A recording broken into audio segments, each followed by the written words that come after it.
and it comes away somehow.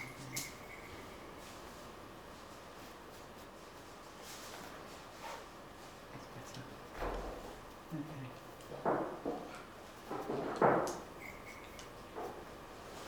And we've got a lighter tone also going up into here. So this underpainting layer is basically just to get rid of the white. I've definitely got that too light, so I'm going to bring that hairline down. That's probably not like that. Do you use real terps or do you use No, this is called shell salt. Okay. And you can buy it in a big tin. Okay. Amazon do it and a few other places. It's still, it's less odour.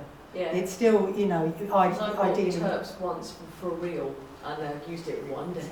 Yeah. That was it. Yeah, I actually really like the smell of turp. Oh, give me a headache. But it does, that's the Yeah. problem. And it's not good for you. No. So, you know, you have to be in a I well-maintained use Gamsol at the moment. Gamsol, yeah, that's obviously the other one I was going to say. Yeah. So shell salt or Gamsol, pretty much both the same. I think shell salt might be slightly cheaper, but I'm not sure now really. It's a while since I buy it in such a big thing that it's a while since I've bought it.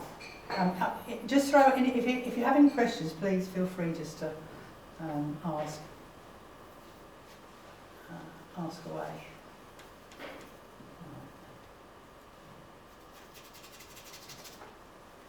Okay. So, I'm just going to put a bit of the light tone on her. Her ear is fairly light, so I'm just going to put a bit of this in here now.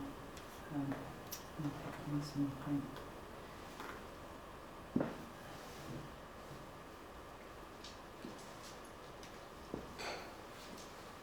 So I'm thinking, I've sort of basically stopped using the terps now for the paint that I'm adding. It's just purely, so I'm looking across. Top of her is just at the base of her eye, so it's probably about there. And the bottom of the ear just comes level with the bottom lobe, which is how it is on most people actually. And you'll always get exceptions to the rule, but that's a pretty good rule to follow. This gap here still feels a bit wide actually. Oh, I'm coming down here, so I'm just going to bring that in a tad. The hair's a bit thicker there. And there's a bit of a shadow.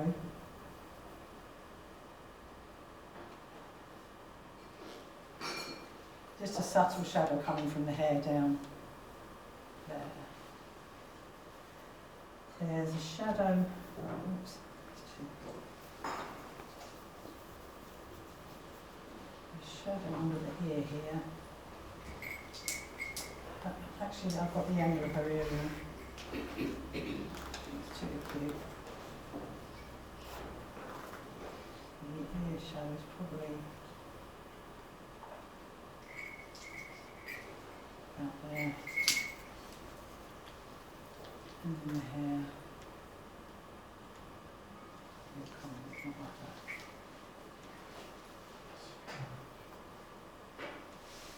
So I'm using my dark just to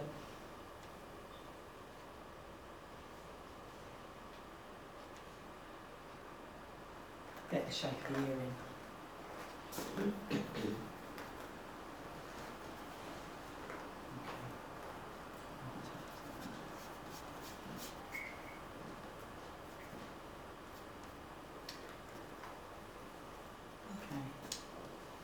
Now she's got some shadow under the chin. I'm going to get rid of that nasty line, actually, I don't like it, it's too dark.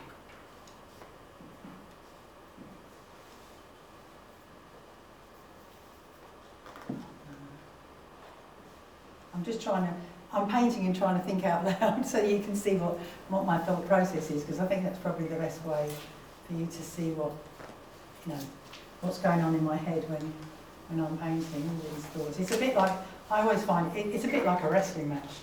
When you're doing painting, you're pushing and pulling the lightness and the colours and the tones all of the time. That's slightly lighter there.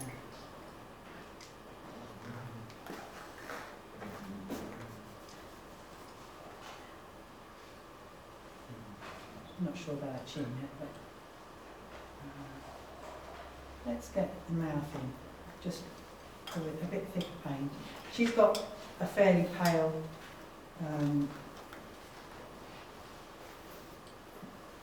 she hasn't got really red, not in this setup anyway. Fairly dark, pale lips, dark, cool lips.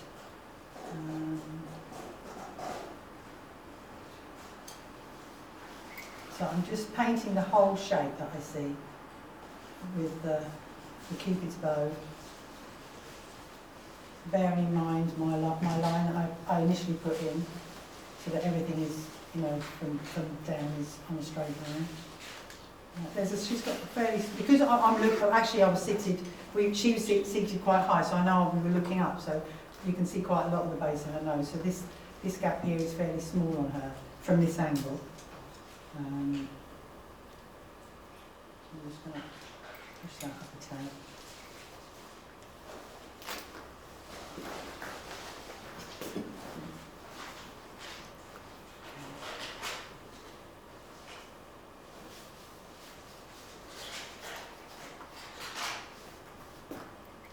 At this stage, I still find wiping back useful.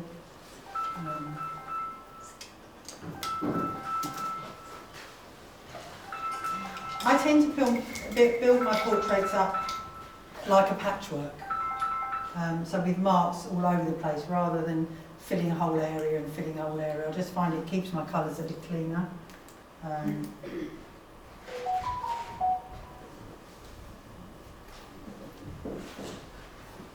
That's a little dark there. Just take it a bit.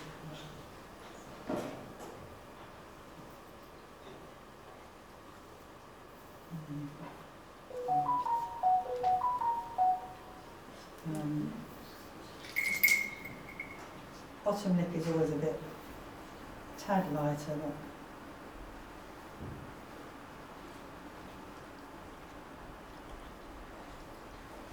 but let's have that shadow up the top.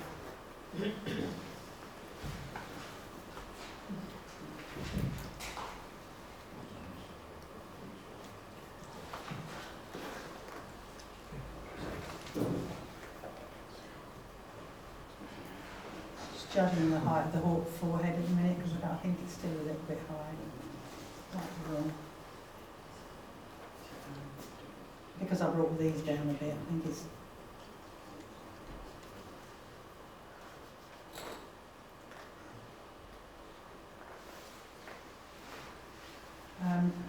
Another thing to say is that there's a lot of information for one day, but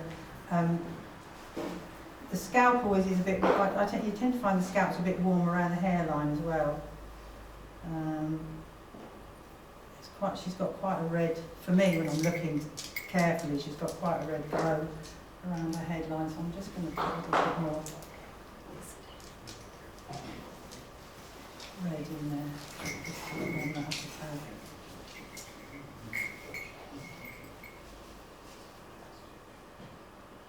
The difference between warm and cool in a painting, to me, is what makes it interesting. And a lot of the fun of painting it is quite warm. Yeah.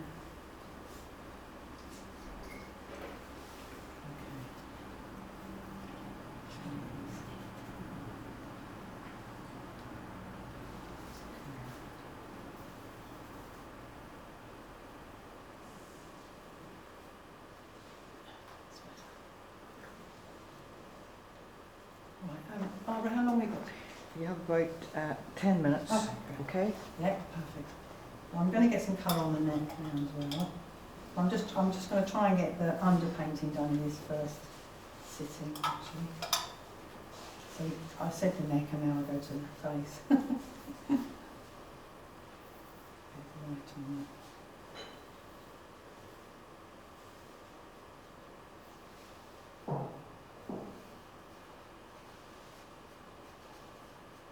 I always start off my portraits with the intention of having a light and a cool brush, and I end up just using the one brush or different sizes for what, depending on what I'm doing. But for this stage, I tend to end up just using the one brush. Cleaning it. Let's get lighter in there.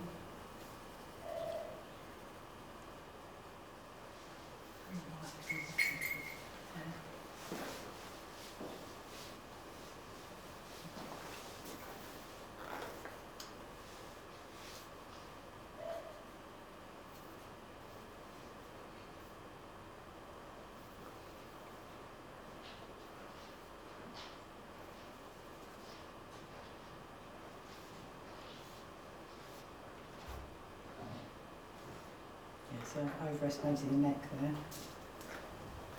I'll just get the dark brush and just bring that in. That's better.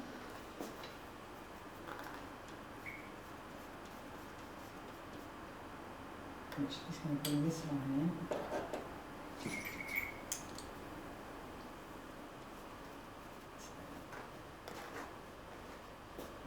Maybe a bit more.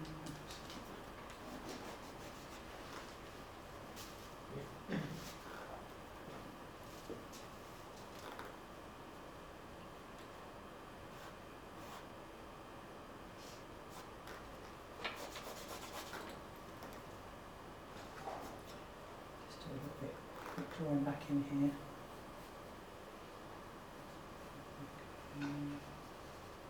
T-shirt.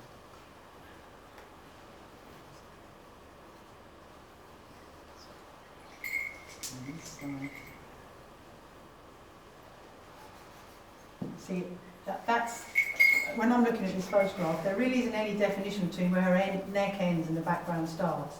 So that's an ideal opportunity for what we call a lost edge.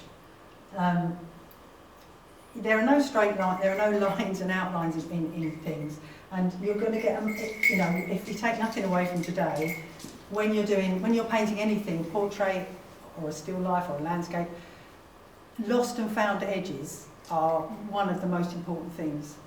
They add a sense of professionalism to your painting. One of the masters of this was Velasquez. He's one of my favourite portrait painters, apart from Rembrandt and the obvious. And his use of lost and found, if you look at his paintings, you know, he'll have a very defined edge where the light is, and then the neck, and that maybe if there's a shadow here on the neck, then that will just disappear into the air and there'll be no line. Another one is, the most famous one I can think of is the girl with the pearl earring.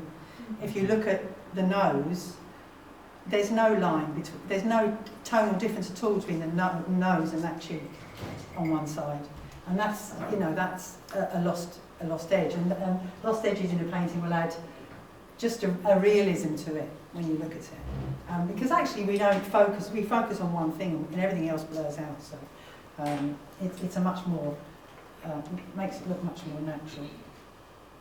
And we've got shadow on the, just to define the neck there. I can see a bit of shadow in the, which comes into her clavicle there.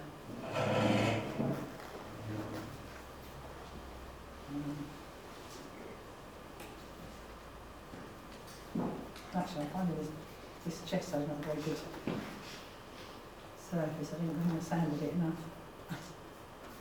Very slippy. Let's get some more colour on that neck. Actually, I'm just going to get rid of those. Back into the pink. Get rid of that light.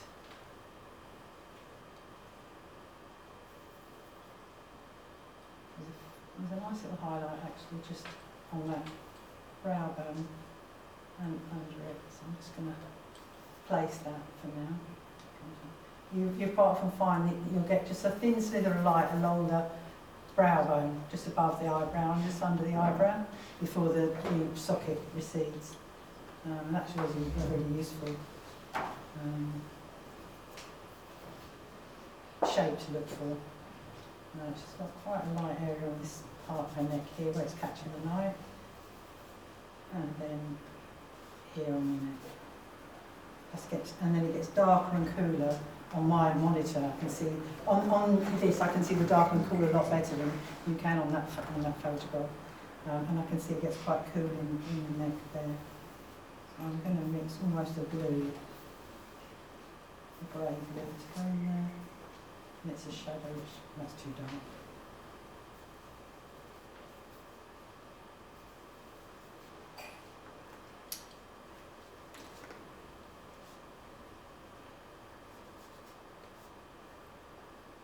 And that comes across the front here too.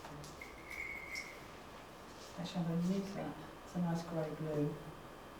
Because if I'm looking, it's the same tone here as it is here, pretty much. So I'm going to use that blue in there. And that's just probably too light, but that may be because everything else around it's too dark at the minute. Just one minute.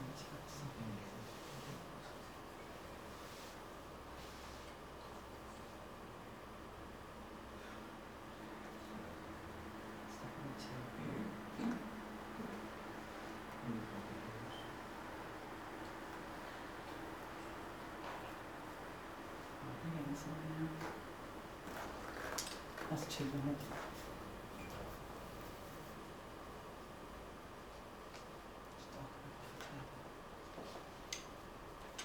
I mean, I can start thinking about where to place the eyes now, because I think I'm kind of, mouth's not quite right.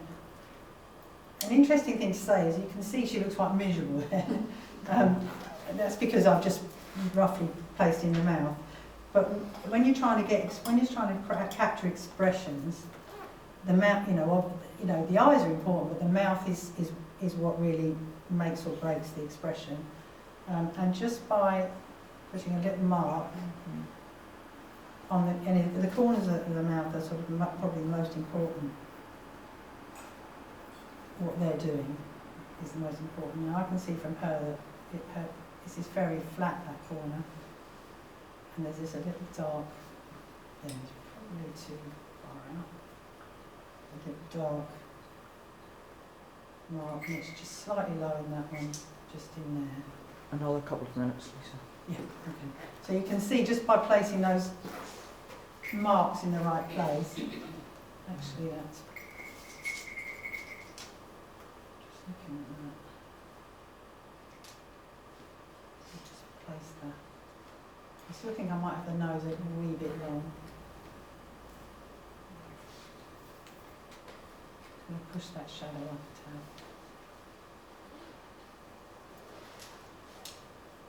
Push that more up a tad. Oops.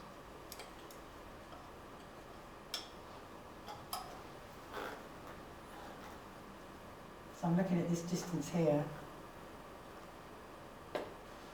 Oh, it's actually not bad. Just going to move that up to that line in front. That's a bit better. This is quite a cool grey shadow in there.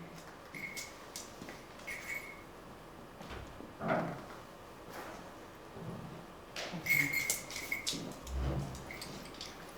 I think before I start getting into the eyes, that would be quite a good place to stop with it, Barbara. Yeah? Thank you.